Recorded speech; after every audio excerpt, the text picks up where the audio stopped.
সাহাবী কাকে বলে এবং সাহাবী হওয়ার জন্য কতটা শর্ত, সাহাবীদের মর্যাদা কেমন, এই কয়েকটা বিষয় আলোচনা করলে সবাই শেষ। 1 নম্বর, সাহাবী কাকে বলে?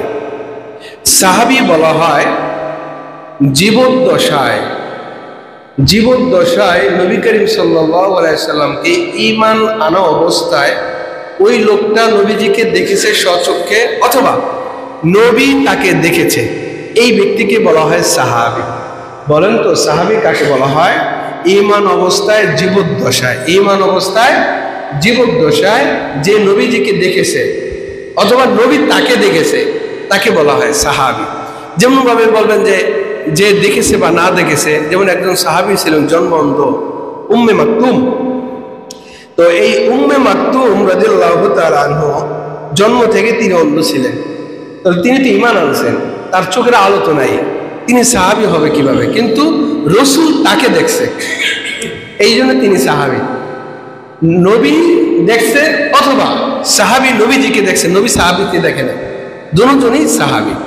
এই হইল সাহাবী। সাহাবী হওয়ার জন্য 3টা শর্ত। 1 নম্বর হইল ঈমান থাকতে হবে। 2 নম্বর শর্ত হইল তার ঈমান অবস্থায় মৃত্যুবরণ করতে হবে। 3 নম্বর শর্ত হইল তার জীবদ্দশায় নবী তাকে দেখছে অথবা সে নবীকে দেখছে। এই 3 শর্ত যখন পাওয়া যাবে তাকে বলা হবে সাহাবী। বলুন সুবহানাল্লাহ। এই 3টার একটা নাই, তাকে সাহাবী বলা যাবে না। ঈমান আছে, ঈমান নবীজির জন্ম মক্কায়, মদিনায় শুনছে, আরেক দেশের ভাইয়া ঈমান আছে, কিন্তু নবীজিকে দেখে নেই, নবীও তারা দেখে নেই, সে সাহাবী হতে পারে না।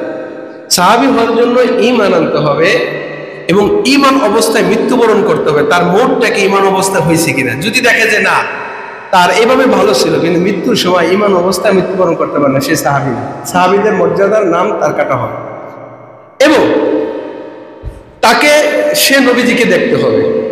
সে শুনছে শুধু দেশ থেকে, সে আয়েশা নবীজিকে দেখতে, অথবা নবীজি ওই দেশে গেছে মতন তিনি নবীজিকে দেখছেন, অথবা নবী তাকে দেখছে। এই 3টা শর্ত যদি পাওয়া যায় তাকে বলা হবে সাহাবী।